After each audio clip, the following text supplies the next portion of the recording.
Hola, te damos la bienvenida de parte de la Iglesia Bautista Palabra de Vida en Tampa, Florida. Es un gozo para nosotros compartir este mensaje contigo. Esperamos que sea de edificación. Para más información, visita nuestro sitio en internet. Que Dios te bendiga.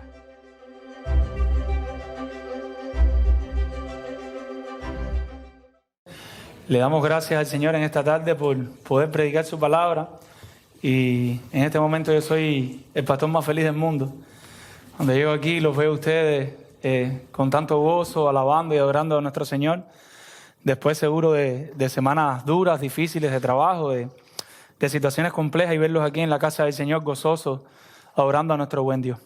Yo les pido que inclinemos nuestro rostro y que vayamos a Dios en oración. Padre Señor, en esta hora te rogamos, Dios, te imploramos que tú estés dirigiendo todo lo que aquí se va a hacer, Dios. Sabemos que tú estás al control de todas las cosas, Dios. Pedimos que hables a nuestras vidas, Señor, que transformes nuestra mente a través de tu palabra, Señor. Padre, Señor, te pedimos que trabajes directamente con nuestros corazones, Señor. Sabemos que en algunos casos va a ser un pequeño corte, Señor, algo que casi no se ve. Pero en algunos de nosotros, Señor, tal vez tengas que hacer un gran corte, Señor, que abarque todo nuestro pecho y nuestro abdomen. Padre, Señor, haz lo que tengas que hacer, Dios. Saca y quita de nuestro cuerpo, de nuestra mente, lo que tengas que quitar, Señor. Y pon lo que tengas que poner, para la gloria de tu nombre y para el bien de tu iglesia. Que tu Espíritu Santo ministre a nuestros corazones. Dame claridad, Señor, para exponer tu palabra y darle entendimiento a mis hermanos, Señor. Lo que quieras hacer, hazlo, Señor. En el nombre de Jesús. Amén. Y el hermano Kidani nos estaba leyendo ahí la palabra del Señor en Gálatas 2, versículos, de el 11 hasta el 14. Ahí está nuestro pasaje. A mí me ha tocado predicar la parte de adentro de un sándwich. El pastor Daniel es la primera etapa, predicó la semana pasada. El pastor Fidi es la segunda etapa del sándwich y a mí me toca lo que está en el medio. Pero en realidad todo es el mismo tema, desde donde empezó el pastor Daniel hasta donde va a terminar el pastor Fidia. Aún se extiende un poco antes, donde empezó el pastor Mario. Hay un predicador puritano del siglo XVII llamado Richard Baxter. Richard Baxter escribió varios libros, pero de entre ellos escribió uno que se llama El Pastor Renovado. ¿Por qué él escribe este libro? Él tiene que escribir este libro porque en algún momento todos los pastores del condado donde ellos vivían, de la región donde ellos vivían, se dieron cuenta que estaban fallando en algo. Estaban fallando en el trato personal con los hermanos. Posiblemente estos pastores leían muchos libros, posiblemente preparaban los sermones de la semana, en ocasiones tal vez eran 1, 2, 3 sermones, pero se dieron cuenta que estaban descuidando ese trato personal con los hermanos. Al darse cuenta de esto, los pastores llegan a un consenso. Tenemos que pedirle perdón a Dios. Y para esto vamos a humillarnos en oración delante de Dios. Fijaron una fecha, un lugar, los predicadores que iban a predicar ese día, y entre estos predicadores estaba Richard Baxter. Richard Baxter empieza a preparar su predicación, pero como nos pasa en ocasiones a los predicadores, la predicación se convirtió en un tratado. Era algo inmenso. Él dijo, bueno, yo no puedo compartir esto, pero él tenía claro lo que quería compartir. Pero Richard Baxter era una persona delicada de salud. Su salud no era la mejor. Y en esos días que le tocaba predicar, él enferma, él no se siente bien. Por lo tanto, algunos hermanos le movieron y le motivaron y le dijeron, ¿por qué no coges todo ese material que preparaste y lo conviertes en un manuscrito y lo pasamos para que todas las personas sepan en qué estamos fallando los pastores? A lo cual él accedió después de tantas súplicas, pero sucedió algo, pasó algo. Él decide escribir de hecho ya estaba este manuscrito, él decide publicar este manuscrito, y cuando algunos pastores empezaron a leer, dijeron, espérate. ¿Por qué no le damos un poquito de pinturita a esto? ¿Por qué tal vez no quitamos esto? A lo cual él no estaba dispuesto a ceder. Entonces le dijeron, ¿por qué mejor no escribes este manuscrito en otro idioma? Tal vez en latín. Y así, ¿qué pasa? Como con la Iglesia Católica, los que estaban leyendo no iban a entender nada de lo que estaban pasando. En otras palabras, Estos pastores les estaban proponiendo a Richard Baxter que fuera un hipócrita, a lo cual él no accedió. En ese momento su temor a Dios y su compromiso con Dios era más grande que el compromiso con los hombres que le rodeaban. Hoy vamos a ver algo parecido, pero en el sentido contrario. Hoy vamos a ver la historia de una persona que por temor a los hombres falló con su compromiso con Dios. Y en esto incurrieron muchas otras personas. El hermano Kidani nos leía la palabra del Señor. Yo le decía ahí en Gálatas capítulo 2, verso 11. Y ahí vamos a estar tratando nuestra predicación. Le hemos puesto por título Defendiendo el Evangelio de la Hipocresía. Escuche bien. Defendiendo el Evangelio de la hipocresía. Y lo cierto es, amado hermano, que nosotros como creyentes debemos defender el Evangelio instantáneamente. ¿Saben qué significa instantáneamente? Al momento. No sé, en sus países, en Cuba había un refresquito que le decíamos toqui o caricia. Era un polvito que tú le echabas en el agua y al momento tú lo revolvías y ya se convertía. Yo sé que aquí tal vez no hay esa necesidad, pero en Cuba pasaba. Y a eso me refiero. Nosotros como creyentes debemos defender el Evangelio instantáneamente contra todas las personas que lo pervierten con su hipocresía. Hay personas que se van a levantar con hipocresía y van a pervertir el Evangelio. Y nosotros como creyentes debemos defenderlo instantáneamente. La palabra hipocresía significa una inconsistencia en una persona entre lo que piensa, hace o dice. Cuando una persona está pensando algo, pero ella hace o dice otra cosa diferente, esa persona es una persona hipócrita. El diccionario lo define así: somos hipócritas cuando escondemos nuestros deseos o motivaciones reales a los demás, proyectando una imagen falsa o irreal de nosotros mismos. Tal actitud daña el Evangelio y debe ser confrontada. Cuando la hipocresía se levanta en la iglesia, los verdaderos creyentes debemos salirle al paso. Nosotros vamos a estar en esta tarde tratando de responder a este desafío. Para esto que vamos a estar viendo dos razones por las cuales debemos defender el Evangelio. El punto 1 y el punto 2 va a estar respondiendo a por qué debemos defender el Evangelio. Y nuestro tercer punto va a ser entonces cómo vamos a defender el Evangelio. Y para responder esto, nuestro primer punto: la hipocresía es movida por el miedo. Versículos 11 y 12. Dice la palabra del Señor: pero cuando Pedro vino a Antioquía, le resistí cara a cara, porque era de condenar. Pues antes que viniesen algunos de parte de Jacobo, comía con los gentiles. Escuchen, pero después que vinieron, se retraía y se apartaba. ¿Por qué? Porque tenía miedo de los de la circuncisión. El apóstol Pedro sintió miedo, porque la hipocresía es movida por el miedo. En nuestro texto, lo que lleva a Pablo a comportarse así de esta manera, a Pedro, es el miedo. Pablo nos dice que Pedro llega a Antioquía. ¿Lo ven ahí? Pero cuando Pedro vino a Antioquía. Antioquía es una región que queda encima de Jerusalén. Si ustedes van a un mapa, hay un lugar arriba de Jerusalén que se llama Antioquía. En ese lugar, en un momento determinado en la historia, empezaron a hacer la persecución de los creyentes en Judea y en Jerusalén, y los creyentes fueron subiendo a Samaria, a diferentes lugares, hasta que llegaron a Antioquía. Antioquía, los primeros creyentes que llegaron eran creyentes judíos, eran creyentes que creían en Cristo, pero todavía guardaban tradiciones de la ley. Ellos empezaron a predicar el Evangelio. Pero en ese mismo tiempo llegaron ahí creyentes de Chipre y de Cirene, de otros lugares. Cirene es por allá por el lado de Egipto y Chipre es una isla que está cerca ahí de Antioquía. Pero le empezaron a predicar el Evangelio, ¿saben a quién? A los gentiles. Ahora no solo los judíos conocían el Evangelio, sino también los gentiles. Y en Antioquía se empiezan a fundar lo que se conoce como iglesias mixtas.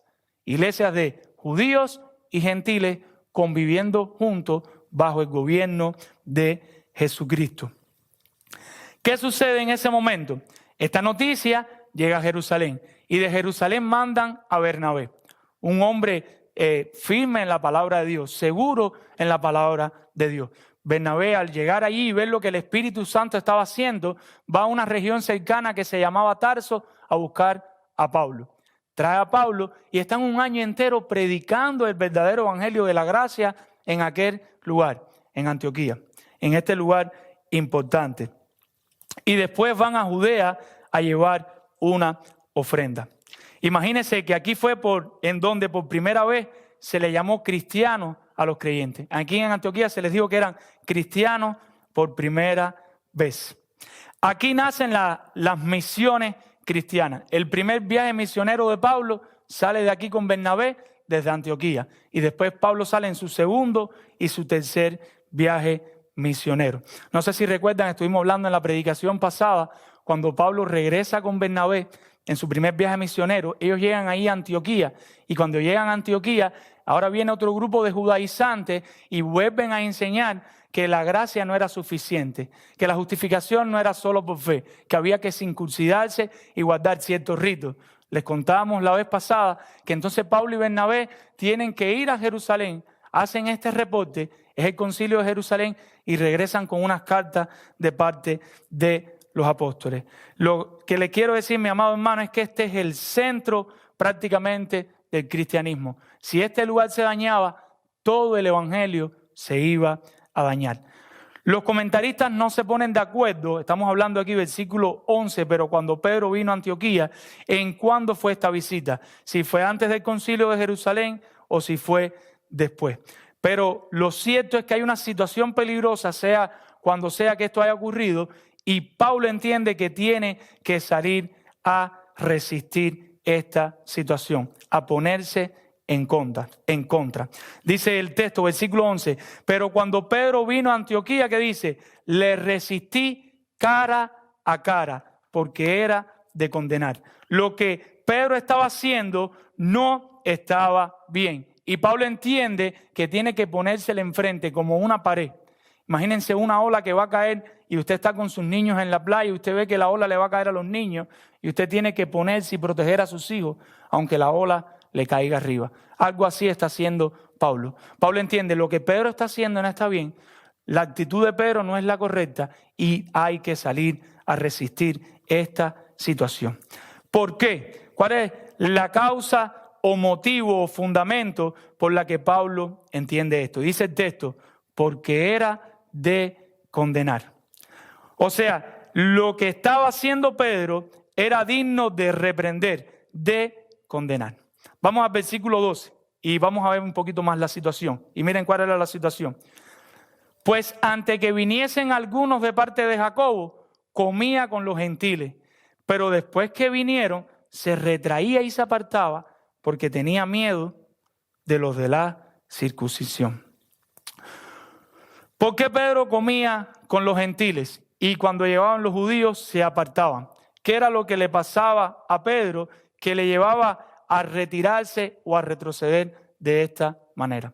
En aquel tiempo había un tipo de comida que se llamaba la comida ágape o comida de amor. Era una comida donde todo el mundo traía lo que podía, algo así como una mesa sueca, se ponía y todo el mundo compartía y participaba de lo que había de la mesa, fuere lo que fuere. Posiblemente sea la única comida decente que un esclavo tenía en la semana entera. Pedro participaba de esta mesa. Se traía la comida, Pedro se sentaba y comía ¿de qué? De lo que hubiera adelante, de lo que se pusiera en la mesa.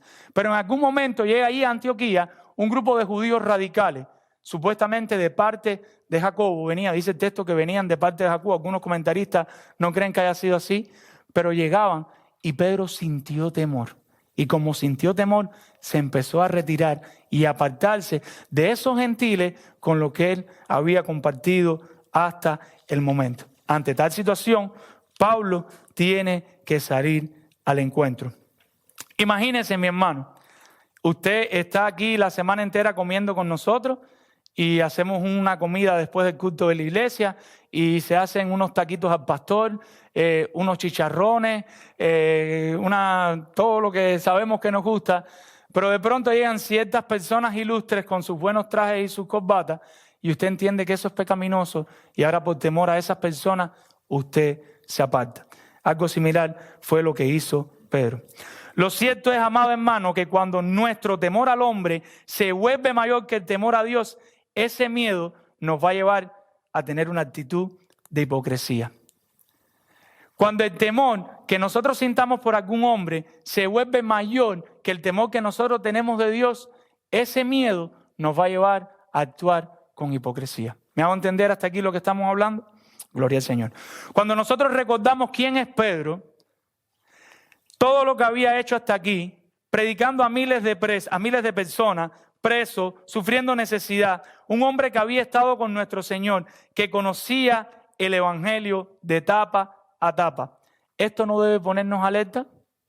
¿Esto no debe preocuparnos y recordarnos que nosotros no estamos exentos de caer en esta misma hipocresía? Tal vez lo más lógico es que yo estoy predicando esto y usted está en la mente. Esto es para el pastor Eri. Esta predicación es para él. O esto es para el hermano fulano que es un hipócrita. No. Yo quiero que usted mire dentro de usted. Si Pedro cayó en esta hipocresía, usted también puede caer. Y quiero que ese sea nuestro punto de partida. Yo quiero que me acompañen un momentico a Hechos capítulo 15, versículo del 5 al 11. Vamos un segundo a Hechos capítulo 15, versículo del 5 al 11. Aquí está el concilio de Jerusalén. Llega Pablo y Bernabé con la noticia de estos judaizantes y con el evangelio que ellos predican. Hay una situación bien tensa y en medio de esa situación Pedro se va a levantar a hablar. Por eso los traigo aquí, porque es bien importante que sepamos quién es Pedro y qué predicaba Pedro. Hechos 15 del 5 al 11. Dice la palabra del Señor. Pero algunos de la secta de los fariseos que habían creído se levantaron diciendo: es necesario circuncidarlo y mandarles que guarden la ley de Moisés. Y se reunieron los apóstoles y los ancianos para conocer de este asunto.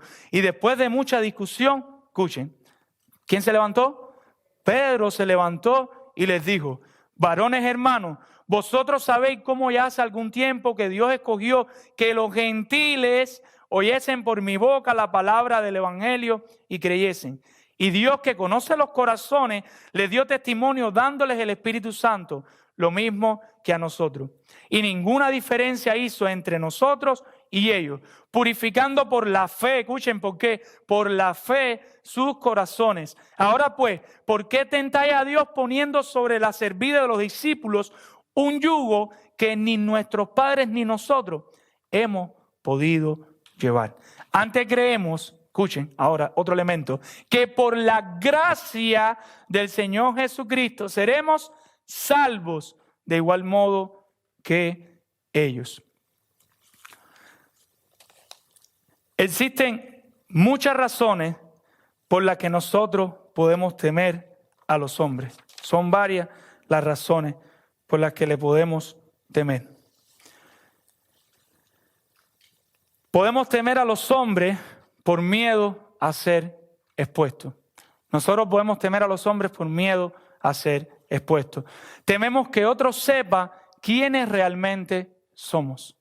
Como nosotros no queremos que las personas sepan quiénes somos nosotros, por ese temor a ser expuestos, nosotros podemos caer en hipocresía. Entonces empezamos a levantar paredes para que las personas no nos conozcan y no se acerquen a nosotros. Como Adán y Eva cuando los descubren en el huerto del Edén y se empezaron a esconder para que Dios no los viera, como si al final Dios no los fuera a ver. Recuerden quién era Pedro y cayó en hipocresía. Nosotros podemos caer. Un segundo motivo por el que nosotros caemos en hipocresía es porque tememos ser rechazados. Nuestro temor a ser rechazado por las personas nos lleva a caer en hipocresía. A veces tenemos temor por nuestras relaciones, que las personas descubran quiénes son nuestros amigos, o porque las personas sepan cuál es la cantidad de nuestros ingresos, los muebles que tengo en la casa, el carro, van a ver qué fea está mi casa, qué malo está mi carro.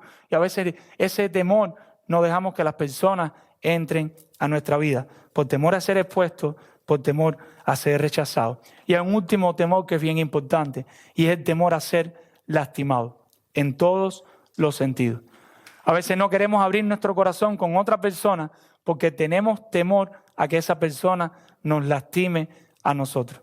no sabemos con qué esa persona va a salir. Y ese temor al hombre nos lleva a caer en hipocresía. Pero ese temor al hombre solamente se produce cuando nuestro temor al hombre es más grande que nuestro temor por Dios. Yo creo que Pedro bien podía tener una de estas razones, cualquiera de estas tres, o tal vez las tres, no lo sabemos. Pero nosotros también podemos estar luchando con el temor al hombre. ¿Saben cuál es la única solución para cada uno de nuestros miedos? Temer más a Dios que a los hombres. Cuando nuestro temor a Dios es mayor que nuestro temor al hombre, entonces no vamos a caer en hipocresía. Hay muchas situaciones en la vida cotidiana que nos llevan a temer más al hombre que a Dios. La presión del grupo, en el caso de los jóvenes, ¿qué van a pensar de mí? ¿Qué van a decir? Aquí no se usa tal vez mucho, pero en mi país sí te invitan a la discoteca y tú dices, bueno, ¿y qué van a decir si yo no voy a la discoteca? Los varoncitos quieren tener relaciones sexuales con las hembras y empiezan a presionar y la hembra le dice, pero no seas boba. Y a veces con ese temor al hombre cedemos y caemos en el pecado y nos olvidamos de las cosas que el Señor nos ha enseñado. En esta semana recibimos una noticia triste de una amada familia de Cuba. El hombre es pastor y su sobrina vive en su casa. Su sobrina de apenas 14 años cayó embarazada. Posiblemente por el temor al hombre. Posiblemente por estar igual que sus amiguitas, haciendo lo mismo que hacían sus amiguitas. El temor al hombre nunca lleva a nada bueno. Otra situación similar. Tal vez sabes algo malo que está haciendo tu marido y sabes que tu marido es un hipócrita. Tu marido no se está comportando rectamente conforme a la palabra de Dios. Y por el temor al hombre, por no sentarse con él cuando los niños se acuesten y decirle, mira mi amor, estás haciendo esto y esto mal. Estás actuando con hipocresía. Por eso dejamos que nuestro esposo caiga en hipocresía y no de forma directa, pero de forma indirecta, nosotros también estamos siendo hipócritas. O viceversa, tienes a tu esposa que sabes que está fallándole al Señor en algo. Tal vez es su devoción diaria con el Señor, tal vez es el cuidado de las cosas del hogar. Ves que no está creciendo espiritualmente, pero tienes temor de ella. Un amado amigo me contó que en su país, no voy a decir quién es el amigo ni el país, pero en su país las mujeres como que mayorean a los hombres. Casi que son las que tienen el sartén en la mano y ellas son las que mandan. Si el hombre no se pone duro, la mujer lo gobierna. Y a veces por una simple conversación sentarle y decirle, mira, esto no es así. Dios me ha puesto como el líder amoroso del hogar. O cualquier otra situación. ¿A dónde los quiero llevar, mi hermano? Mientras nosotros sigamos temiendo más al hombre que a Dios, vamos a caer en hipocresía. Y por eso nosotros debemos salir instantáneamente a la defensa del evangelio, porque el miedo es el que mueve la hipocresía. Vamos a nuestro segundo por qué en esta tarde. ¿Por qué nosotros entonces tenemos que defender instantáneamente el evangelio de los que lo pervierten con su hipocresía? Y el segundo punto es porque la hipocresía arrastra a otros. La hipocresía arrastra a otros. La hipocresía es como un virus que contagia a otros. Y mientras más nos demoremos, más serán después los casos para atender. Si nosotros cogemos una virosis y nos descuidamos, empezamos a contagiar y a contagiar personas. Vamos a leer el versículo 13. Gálatas 2, versículo 13.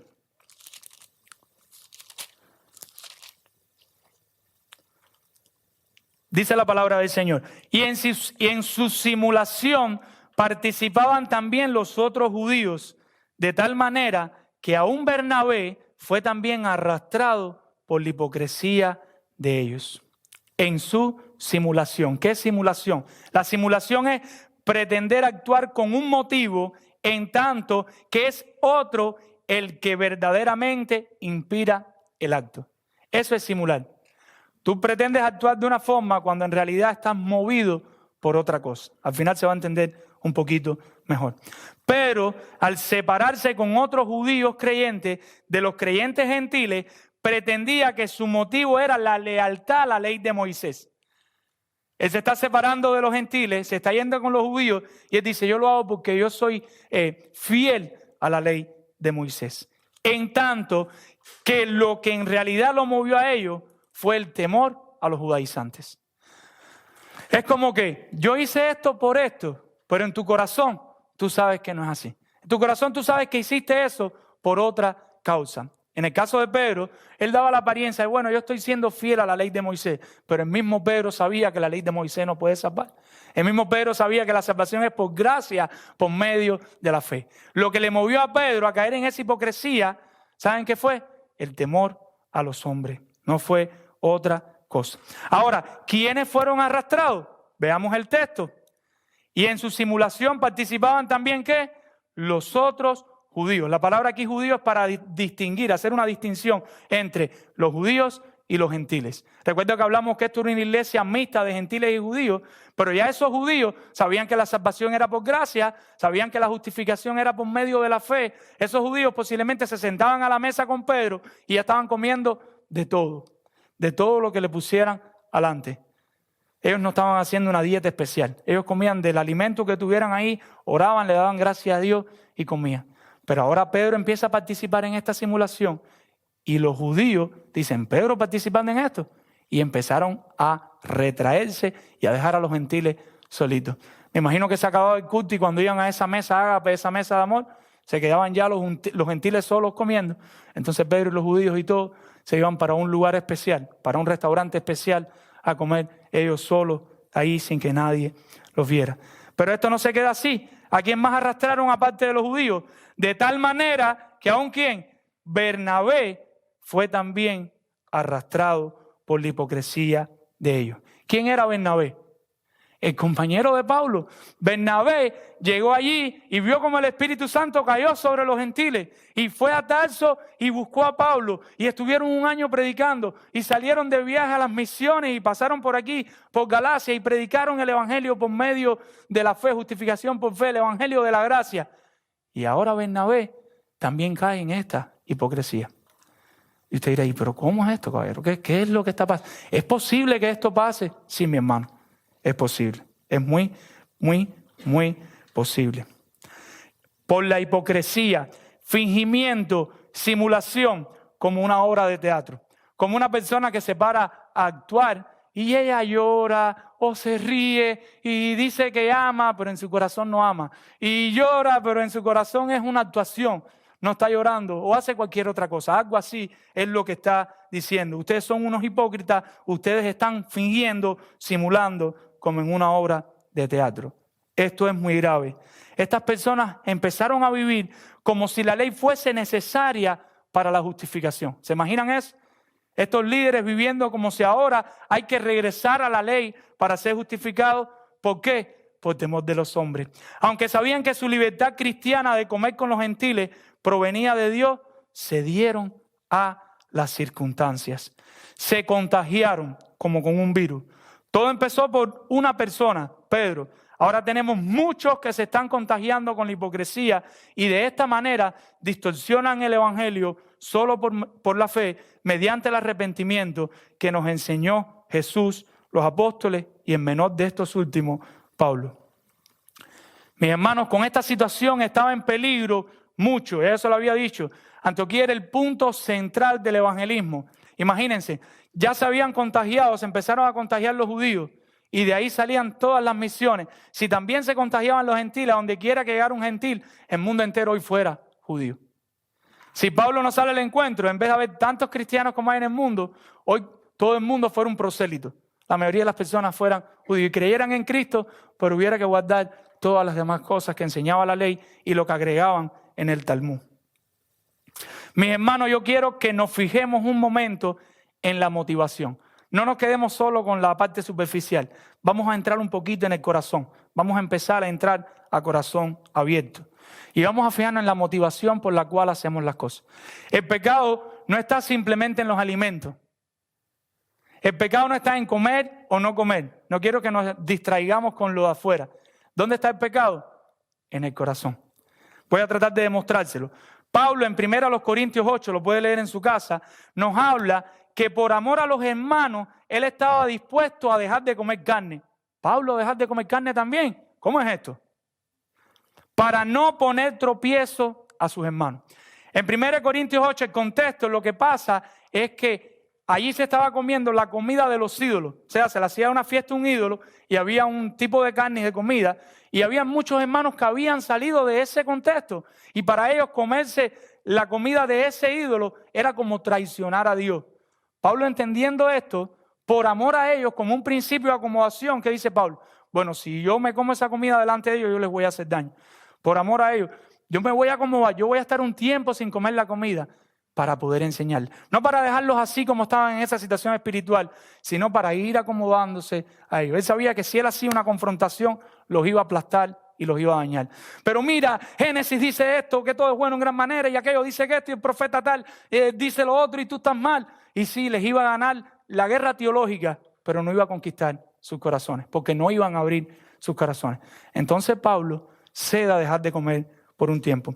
En Romanos 14, aunque él sabe que todos los alimentos, lo dice así Romanos 14, son limpios por sus hermanos débiles, él está dispuesto a acomodarse, no buscando agradarse a sí mismo, sino a seguir el ejemplo de Jesucristo. En otra carta, en otro lugar, Pablo también está dispuesto a ir al paso de sus hermanos débiles. Porque el problema no está en las acciones, sino en lo que sale del corazón. ¿Qué era lo que movía a Pedro a actuar como actuaba? Lo pudiéramos resumir así.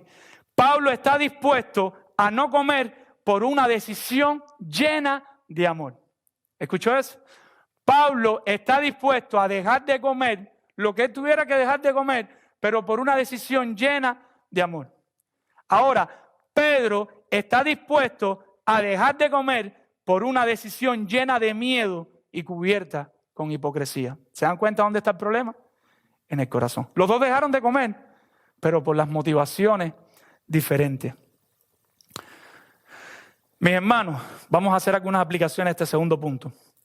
Mi primera aplicación. Estamos siendo congruentes con nuestro cristianismo de modo que no estemos arrastrando a otro al error. El cristianismo de la iglesia es el mismo que estamos viviendo en la casa, es el mismo que estamos viviendo en el centro de trabajo, es el mismo que estamos viviendo con nuestros padres. ¿Estás honrando a tu padre y a tu madre, aun cuando te son ásperos? ¿Cómo estás comportándote con tus hijos? ¿Cómo estás tratando a tus hijos? ¿Estamos siendo congruentes con el evangelio que estamos viviendo en cualquier contexto? Dice el doctor Miguel Núñez, el mundo necesita conocer cómo luce Cristo cuando ustedes se visten de médicos, ingenieros, economistas, amas de casa, profesor o cualquier otra cosa. En otras palabras, tú y yo debemos reflejar el carácter de Cristo. De lo contrario, estamos opacando su gloria. Primera aplicación. ¿Estamos siendo congruentes en todo momento o estamos siendo hipócritas? Otra aplicación. Estamos tan deslumbrados, ciegos con un líder espiritual al punto tal que aunque la Escritura enseñe el verdadero evangelio, por la prominencia de este líder o porque me cae bien, ¿voy a dejarme arrastrar? O sea, los judíos, como era Pedro el que estaba cayendo en esto, ellos no se acordaron del evangelio, se dejaron arrastrar por ese líder. Pudiera pasarnos eso a nosotros, que Dios no lo quiere, que el día de mañana el pastor Fidi, el pastor Daniel, el pastor Mario y yo empecemos a comportarnos de forma incongruente y que porque nosotros somos los pastores, ustedes abandonen la verdad del evangelio que ustedes conocieron un día. ¿A quién va a ser más grande el temor de ustedes? ¿A los hombres o a Dios? Les animo a que nos confronten como enseña la Escritura. Para los líderes, recuerden que por su posición van a arrastrar a mayor cantidad de personas. A medida que Dios te va poniendo en una posición de liderazgo, tu vida tiene que ser más congruente, no más incongruente, porque las personas te están mirando. Aunque tú no lo sepas, las personas te están observando y vas a arrastrar a mayor cantidad de personas. Otra exhortación. Estás haciendo un análisis regular de tu vida para reconocer si no estás siendo hipócrita en algún área de tu vida.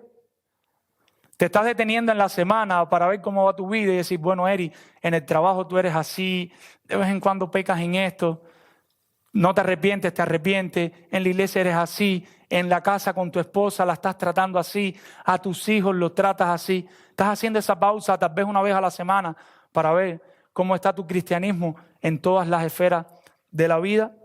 Hace unos minutos, unas horas, tuve la tentación de caer en hipocresía. Estoy tratando por la gracia de Dios de casi todos los domingos compartir con una familia. No puedo hacer más que compartir con una familia a la vez. Pero el domingo que predico, el sábado termino de trabajar a las 12 y la tarde estoy ahí trabajando en el sermón. Y con un buen hermano le dije, mira, mañana no puedo. Tengo que salir, tengo que resolver ciertos asuntos, cosas que no he podido resolver en la semana entera. Ya mañana viene el lunes y tengo que resolverlas. Entonces recibo por la mañana la llamada, vamos a decir, de una persona que está en una posición espiritual superior. Y me viene la tentación de caer en la hipocresía. Y pero si le digo que no, ¿qué va a pensar de mí? ¿Qué va a creer? Y yo, y por poco el temor a los hombres me lleva. Ahí tuve que arrepentirme y decirle, Dios, tengo que ser sincero. Al final tú conoces mi corazón y tú sabes lo que yo estoy viviendo. Les cuento esto para que podamos aterrizar, seguir aterrizando el avión, que en cualquier situación podemos caer en esta hipocresía espiritual. ¿Por qué? Por temor al hombre. ¿Por el qué dirán? ¿Por el qué van a pensar de mí si yo no voy? ¿Qué van a pensar de mí si yo digo que no? ¿Saben qué? A veces hay que ser humilde. A veces el pastor Daniel me dice, a ver, practica conmigo, dir no. Porque cada vez que el pastor Daniel me dice, grupo de vida el miércoles, sí. Y a veces ya él sabe cuando, entonces me dice, practica conmigo, dime no. Y entonces, a veces tenemos que ser humildes y saber cuándo decir que no. Porque a veces tenemos ciertas planificaciones y a veces quedando bien o por quedar bien con un grupo, estamos quedando mal con otro grupo de personas. Por último, para salir de este punto y caer en el último punto, ¿qué arrastra, qué mueve tu corazón al tomar una decisión? ¿A dónde se mueve la mayoría o al temor a Dios? ¿A dónde vamos a ir, iglesia? Que Dios no lo quiera. Se levanta una herejía y vamos a suponer que somos una iglesia de 80 personas y de las 80, 60 se van con la herejía, pero 20 deciden quedarse en la palabra del Señor. ¿A dónde nos vamos a mover? ¿A dónde se va la mayoría o a dónde va el evangelio de Jesucristo? Y vamos a ver, ya hemos visto por qué tenemos que defender el evangelio. ¿Por qué tenemos que defenderlo? ¿Por qué tenemos que defender el evangelio de la hipocresía? Porque la hipocresía es movida por el miedo. Ese fue nuestro primer punto. El segundo punto, la hipocresía arrastra a otro, contamina a otro. Y por eso hay que enfrentarla a tiempo, porque si no la enfrentamos a tiempo, no solo van a caer uno o dos, muchos van a empezar a caer en la hipocresía y en una vida lisonjera.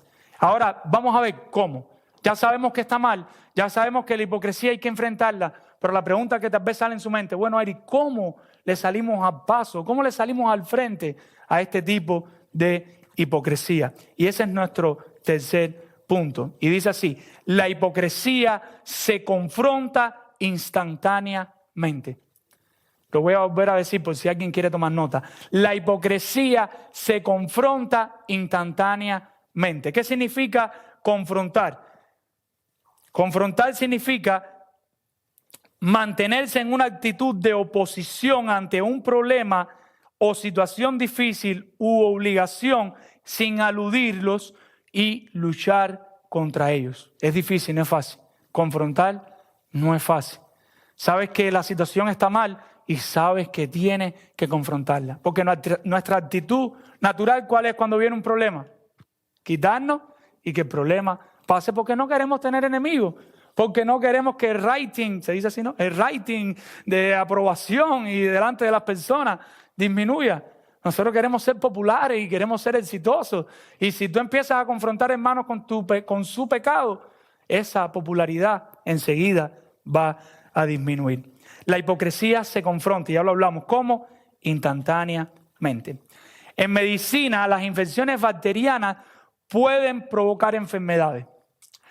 Estas bacterias empiezan a desprender toxinas. En el caso de que estas toxinas lleguen al torrente sanguíneo, es bien complicado porque la enfermedad puede ir muy rápido, dañar el corazón y otras partes del cuerpo y puede provocar hasta la muerte. Con la hipocresía en el evangelio pasa igual. Hay que atenderla lo antes posible, si no puede ser mortal el daño que causen. Si en la iglesia se empieza a levantar la hipocresía y nosotros no salimos al momento a luchar contra esa hipocresía, el daño puede ser irreversible. Vamos a nuestro versículo 14 y vamos a ver qué hizo el apóstol Pablo, cómo el apóstol Pablo enfrentó este caso terrible de hipocresía. Y empieza con un pero. ¿Están ahí? Versículo 14. Pero cuando vi que no andaban rectamente. ¿Qué está diciendo Pablo? Dice Pablo, pero cuando vi que no andaban rectamente. ¿Qué dice Pablo? ¿Que ellos tenían que caminar por una raya y se salían? No. Lo que Pablo está diciendo, la palabra esta, andaba rectamente, es una sola palabra en el griego, es la palabra ortopodeo y significa orto de pie. Me imagino que ahí venga la palabra ortopedia, y podeo significa recto o derecho. Los pies de estas personas no estaban yendo al lugar que tenían que ir. ¿Y cómo Pablo lo sabía? ¿Cómo Pablo sabía que estas personas no estaban caminando rectamente? ¿Cuál era la vara de medir de Pedro? ¿Por dónde Pablo y Pedro se parecen? ¿Por dónde Pablo se podía guiar para saber si las personas estaban caminando rectamente o no? Por el Evangelio. Y dice después, conforme hacia, pero cuando vi que no andaban rectamente, conforme hacia, ¿qué dice? ¿Hacia quién? Hacia la verdad del Evangelio. Aquí Pablo está diciendo que ellos no andaban conforme a la verdadera enseñanza de la doctrina del Evangelio. Y esto es peligroso, peligrosísimo. Pedro y ellos conocían la verdadera enseñanza del Evangelio. ¿Qué había dicho Pablo unos versículos antes? Que si se levantaba otra persona y predicaba un evangelio diferente, fuera como anatema, fuera maldito. A Pablo no se le olvidaban esas palabras. El evangelio tiene una línea bien clara. Cuando uno ve a una persona de cerca y empieza a conocer su vida, uno sabe si está peleando la buena batalla de la fe. Miren, mi hermano, yo no estoy haciendo un llamado al legalismo, porque puede que algunos salgan de aquí queriendo vivir una vida perfecta. No. Cuando tú empiezas a conocer, yo tengo hermanos que están luchando contra una cosa, otros hermanos que están luchando con otra, otros hermanos que tienen problemas en el hogar, pero no son hipócritas, ellos lo cuentan, ellos lo confiesan, estamos orando por ellos, ellos conocen situaciones mías, están orando por mí, porque lo que yo les estoy enseñando, le quiero enseñar a la iglesia de parte del Señor, por la palabra del Señor, es que no vivamos vidas hipócritas. Yo no estoy diciendo que salga todo el mundo aquí con vidas perfectas, porque eso es mentira, eso no va a pasar nunca. Vamos a pecar, pero queremos ser semejantes a Cristo en todo tiempo. Mi ánimo es a no vivir con hipocresía. Ese es el aliento que yo les quiero comunicar. Mis hermanos, me voy a quedar sin amigos.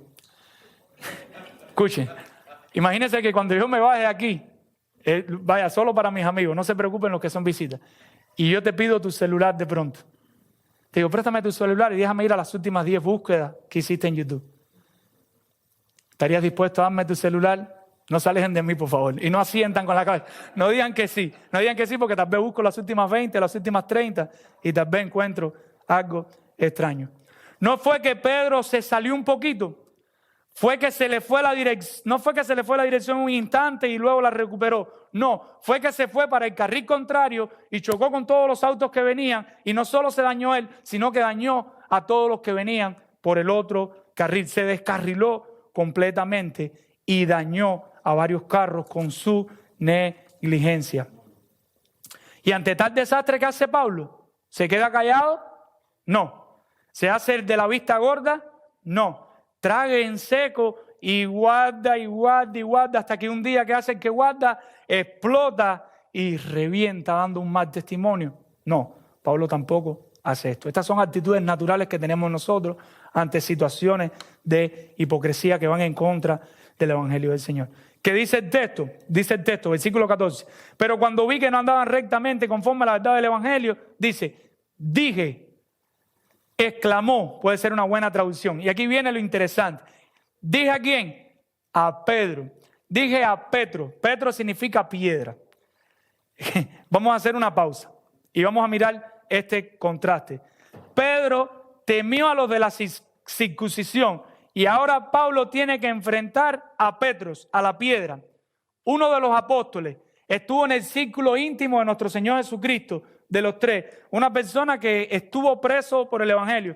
Una persona que su nombre original es Simón. No sabemos por qué, pero por alguna razón el Señor le dijo, tú no te vas a llamar más Simón, sino que te vas a llamar Petro, piedra, una pequeña masa de roca, por algo. Y me imagino que por algo bueno no debe ser. Y ahora Pablo tiene que enfrentar a este hombre con este carácter.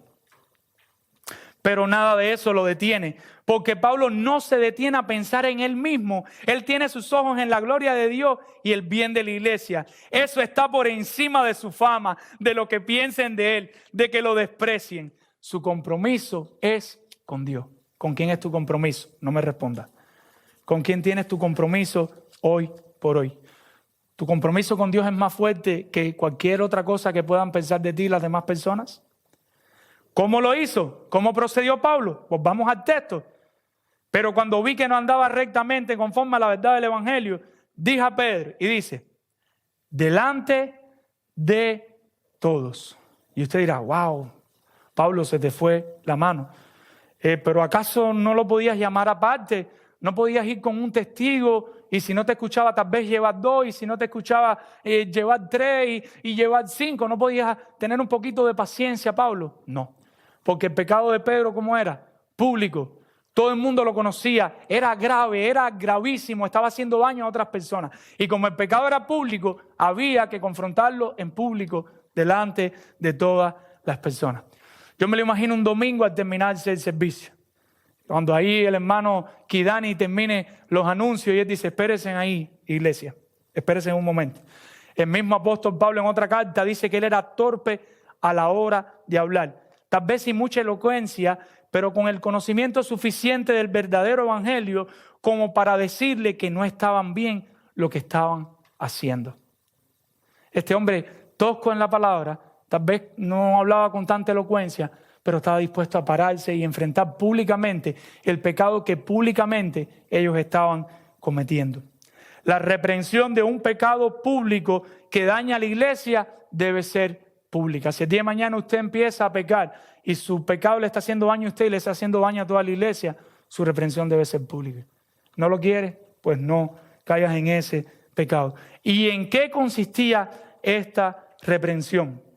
En dejarle bien claro que era lo mal que estaba haciendo y señalarle por otra parte la verdadera justificación, no por la ley, sino por la fe de Jesucristo. Pero cuando vi que no andaba rectamente conforme a la palabra del Evangelio, dije a Pedro delante de todos, si tú siendo judío vives como los gentiles y no como judíos, porque obligas a los gentiles a judaizar. La reprensión consistía en decirle, lo que estás haciendo mal es esto. Y después decirle, lo correcto, es la justificación por la fe. Lo correcto es la salvación por la fe. Por ahí va a estar hablando el pastor Fidia de la segunda parte, del versículo 15 al 21. Yo solo me voy a concentrar en la primera parte, en dejarle bien claro qué era lo mal que estaba haciendo. ¿Qué estaba mal, mi hermano? ¿Qué era lo que estaba mal? Que Pedro, ¿qué era? Un hipócrita, lo dice el texto. Dice, si tú siendo judío, Pedro era judío, vives como los gentiles y no como judíos, ¿por qué obligas a los gentiles a judaizar? Pedro tuvo la visión de los alimentos. Recuerden ahí en Hechos, y el Señor le da aquella visión y bajan todo tipo de alimentos. Carne de puerco, todo para ahí, los chicharrones, todo bajando. Y el Señor le dice, Pedro, no llames inmundo lo que yo he limpiado. Mata y come.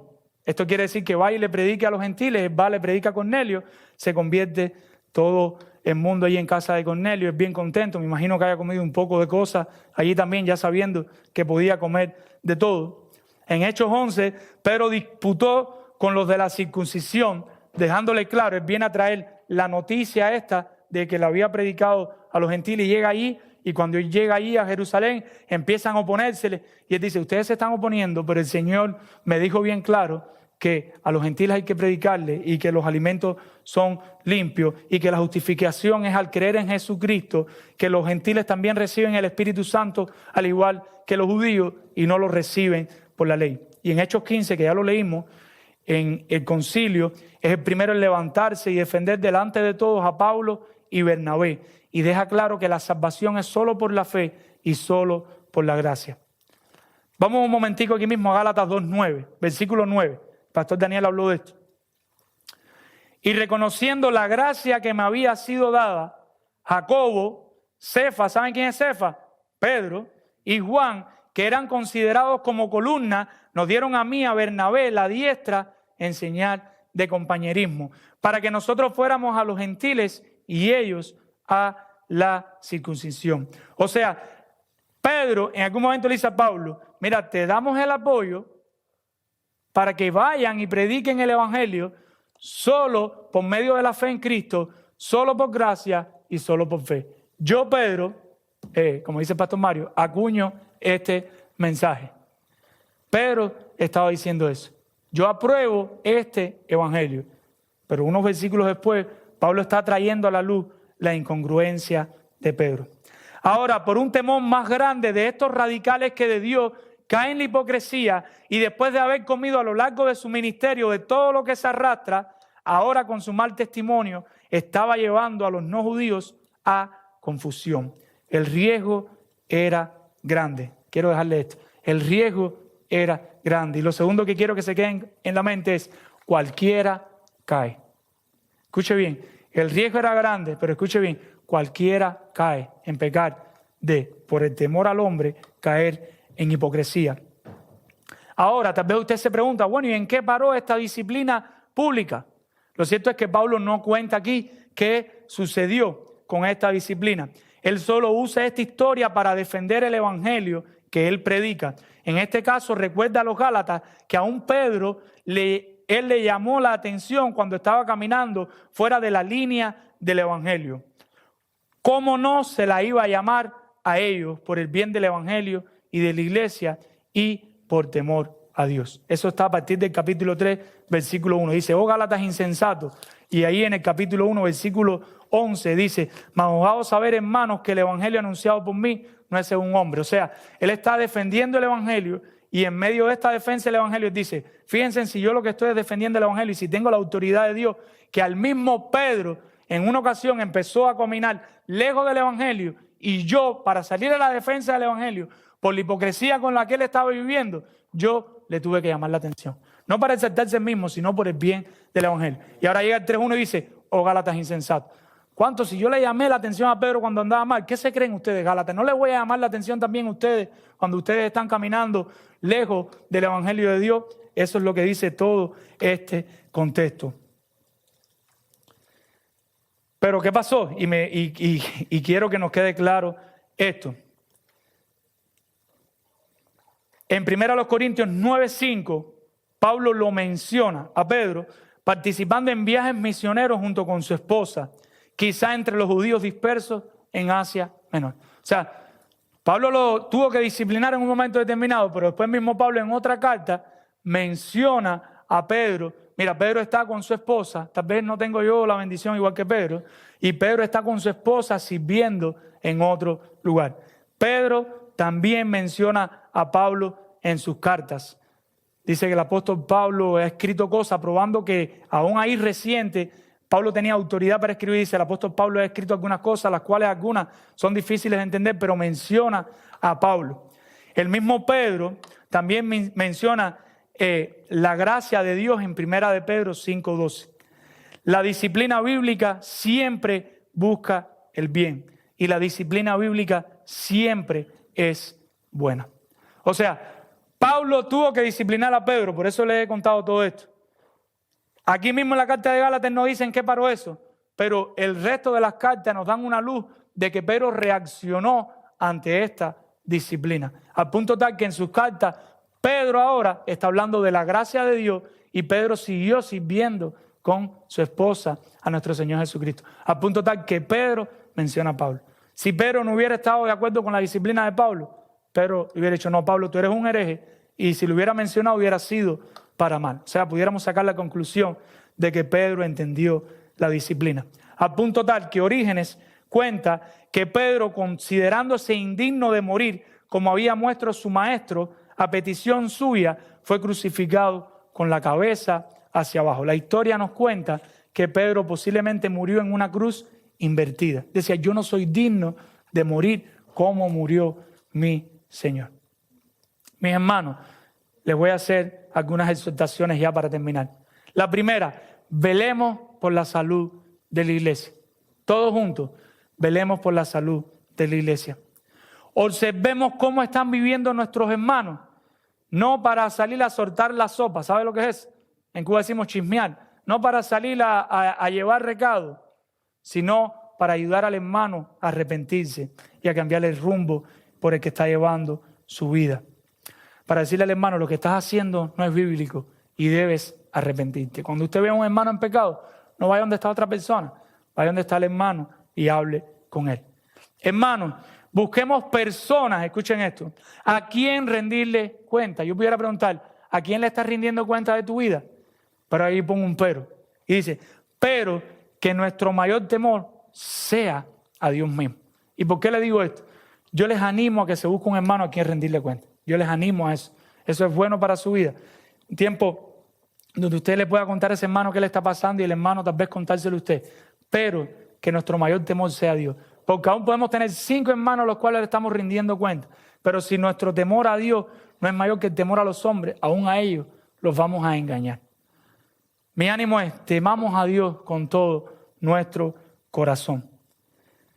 Otra exhortación, no nos fijemos en la posición de liderazgo que tiene el hermano que está distorsionando el evangelio, ni en su carácter, si es gruñón, resabioso. Fijémonos en la gloria de Dios y por el bien de la iglesia y del evangelio, llamémosle a contar.